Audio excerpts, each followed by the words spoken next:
Assalamualaikum warahmatullahi wabarakatuh.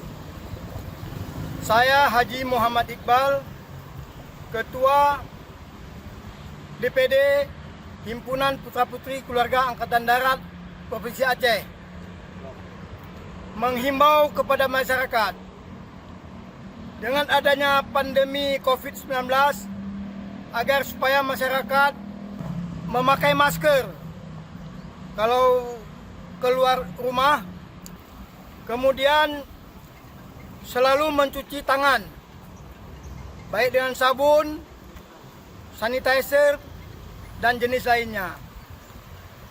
Kemudian bisa menjaga jarak, juga menjaga atau menghindari tempat-tempat keramaian. Apalagi dalam beberapa hari ke depan kita akan memasuki bulan Ramadan. Diharapkan supaya lebih baik tidak mudik dulu. Kita dapat membatasi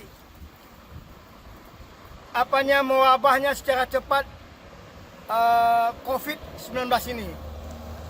Demikian saya sampaikan. Assalamualaikum warahmatullahi wabarakatuh.